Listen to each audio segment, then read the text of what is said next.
안녕하세요, 청취자 여러분. 오늘도 건강한 하루 보내고 계신가요?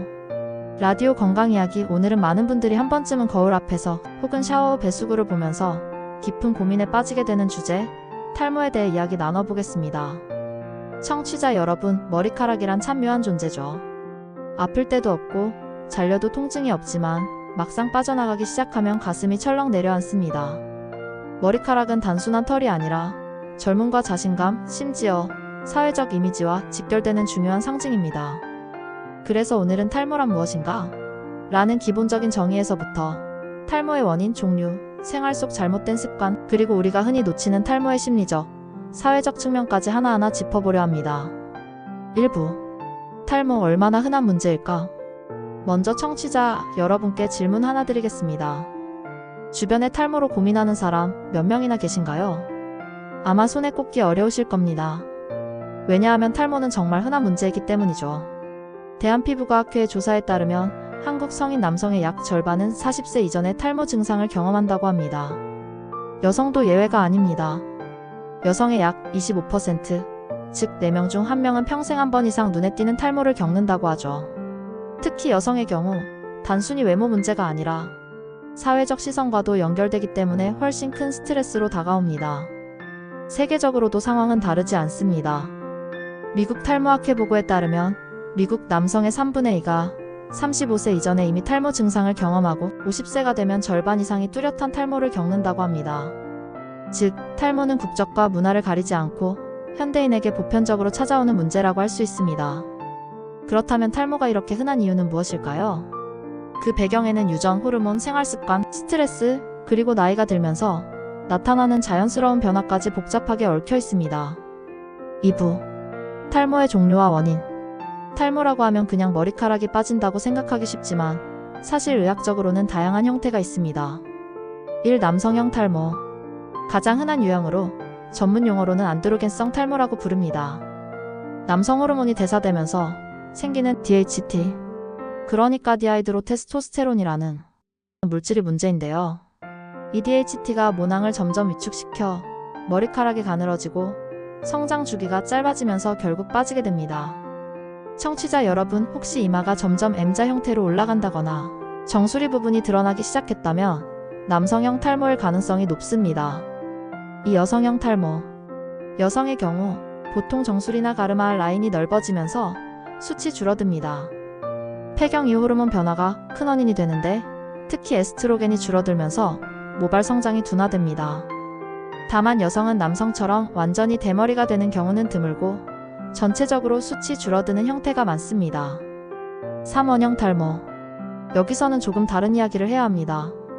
원형 탈모는 스트레스나 면역체계 이상으로 갑자기 동전 크기의 탈모반이 생기는 경우입니다. 때로는 머리 전체가 빠지는 전두 탈모, 심지어 눈썹과 속눈썹까지 사라지는 전신 탈모로 진행되기도 합니다. 심리적 충격이 큰 경우가 많아 어린아이들에게 생기면 부모님이 더 큰 걱정을 하시죠. 4. 휴지기 탈모. 큰 병을 앓거나 고열, 수술, 출산 같은 큰 사건 이후에 머리카락이 일시에 빠지는 경우입니다. 보통은 원인이 해결되면 서서히 회복되지만 생활 습관이 개선되지 않으면 장기화되기도 합니다. 5. 흉터성 탈모. 화상이나 외상, 만성 피부 질환으로 모낭 자체가 파괴되는 경우입니다. 이 경우 자연 회복이 어렵고 모발 이식 같은 방법을 고려해야 합니다. 이처럼 탈모는 원인과 형태가 다양하기 때문에 치료나 관리 방법도 반드시 구체적인 진단이 필요합니다. 3부. 생활 속 원인들. 자, 여기서 중요한 질문 하나. 내 탈모 혹시 내가 만든 건 아닐까? 청취자 여러분, 탈모는 유전적인 요인이 크지만 생활 습관에서 비롯된 원인도 결코 무시할 수 없습니다. 1. 영양 부족. 머리카락의 주성분은 단백질, 특히 케라틴입니다. 단백질이 부족하거나 아연, 철분, 비오틴 같은 미량 영양소가 결핍되면 머리카락은 가늘고 약해집니다. 실제로 철분 결핍성 빈혈 환자에게서 탈모가 흔히 동반되기도 하죠. 2. 스트레스. 스트레스가 탈모를 가속화한다는 건 많은 연구에서 입증된 사실입니다. 과도한 스트레스는 코르티솔 같은 호르몬을 증가시켜 모낭의 정상적인 성장 주기를 방해합니다. 특히 원형 탈모와 깊은 관련이 있습니다. 3. 수면 부족. 머리카락도 휴식이 필요합니다. 성장 호르몬은 주로 밤 10시부터 새벽 2시 사이 깊은 수면 중에 분비되는데 이때 모발 성장도 촉진됩니다. 밤샘과 같은 불규칙한 수면 습관은 모발 건강에 치명적이죠. 4. 헤어 습관. 잦은 염색, 파마, 고온의 드라이기는 모발뿐 아니라 두피까지 손상시킵니다. 또 꽉 조이는 모자나 묶는 습관도 물리적 스트레스로 탈모를 촉진할 수 있습니다. 4부. 탈모 예방 생활 속 작은 습관부터. 청취자 여러분, 탈모를 완전히 막는 방법은 아직 없습니다. 하지만 진행을 늦추고 모발이 건강하게 자랄 수 있는 환경을 만드는 것은 충분히 가능합니다. 첫째, 균형 잡힌 식사가 기본입니다. 단백질이 풍부한 살코기, 생선, 콩류, 그리고 아연과 철분이 많은 해산물, 시금치 같은 채소를 충분히 섭취해야 합니다. 특히 최근 연구에서는 비타민 D가 모낭 건강과 밀접한 관련이 있다고 밝혀졌습니다. 햇볕을 쬐는 습관도 잊지 마셔야겠죠. 둘째, 두피 관리입니다. 머리카락만 관리한다고 되는 것이 아닙니다. 두피는 머리카락이 자라는 땅과 같습니다. 청결하게 유지하되 너무 잦은 샴푸나 강한 세정제는 오히려 피지 균형을 깨뜨릴 수 있습니다. 또 가벼운 두피 마사지로 혈액순환을 돕는 것도 좋은 방법입니다. 셋째, 스트레스 관리입니다. 물론 말처럼 쉽지 않지만 규칙적인 운동이나 명상, 가벼운 산책도 도움이 됩니다. 특히 스트레스가 탈모를 가속화하는 가장 큰 요인 중 하나라는 점을 기억해 두시면 좋겠습니다. 넷째, 수면입니다. 앞서 말씀드렸듯이 성장 호르몬은 숙면 중에 가장 활발히 분비됩니다. 하루 7시간 이상 규칙적이고 깊은 잠을 자는 습관이야말로 최고의 탈모 예방책이라고 할 수 있습니다. 5부. 탈모 치료의 다양한 방법들. 청취자 여러분, 그렇다면 이미 진행된 탈모는 어떻게 대처할 수 있을까요? 현대의학은 다양한 선택지를 제시하고 있습니다. 1. 약물 치료. 가장 많이 알려진 것은 피나스테리드, 두타스테리드 같은 경구약입니다. 이 약물들은 DHT 생성을 억제해 탈모 진행을 늦추는 효과가 있습니다. 다만 장기간 복용이 필요하고 일부에서 성기능 저하 같은 부작용이 보고되기도 합니다. 바르는 약으로는 미녹시딜이 있습니다.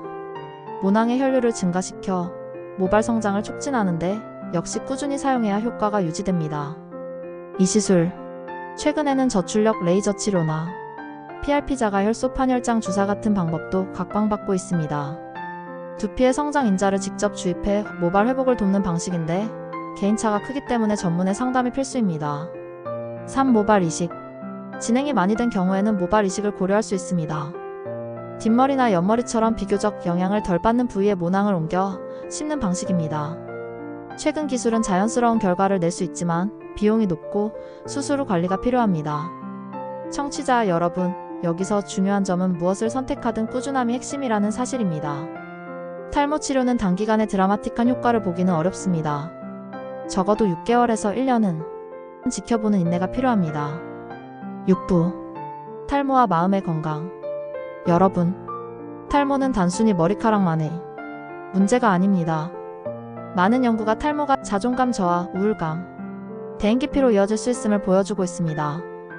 특히 청년기나 사회초년생 시기에 탈모가 시작되면 이력서 사진부터 면접 자리까지 모든 상황에서 자신감이 떨어지기 쉽습니다. 여성의 경우도 마찬가지입니다.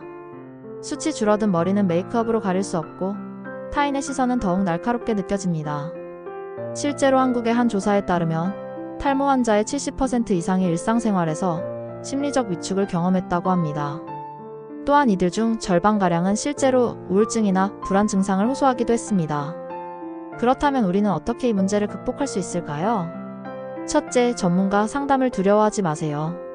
피부과 진료뿐 아니라 심리상담 역시 큰 도움이 됩니다. 둘째, 사회적 낙인을 줄이는 문화가 필요합니다. 머리카락은 외모의 한 부분일 뿐 그 사람의 능력이나 가치를 결정하지 않습니다. 최근에는 유명 연예인이나 정치인들도 탈모를 솔직하게 공개하면서 조금씩 인식이 바뀌고 있습니다. 셋째, 나 자신을 있는 그대로 받아들이는 태도가 필요합니다.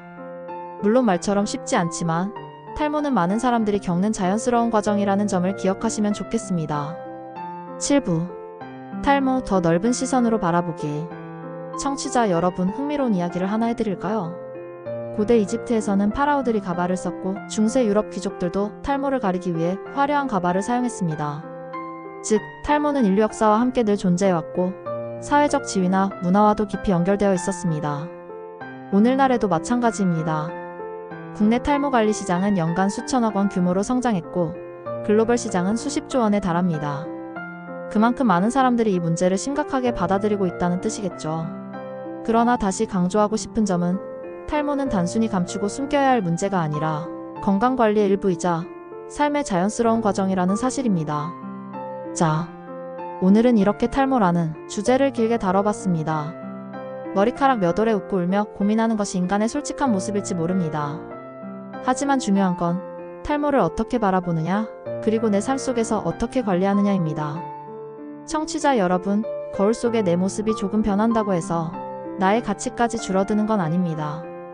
오늘 이 시간을 통해 탈모를 조금 더 이해하고 건강한 마음으로 받아들일 수 있기를 바랍니다. 영상이 도움이 되셨다면 구독과 좋아요로 응원해주세요.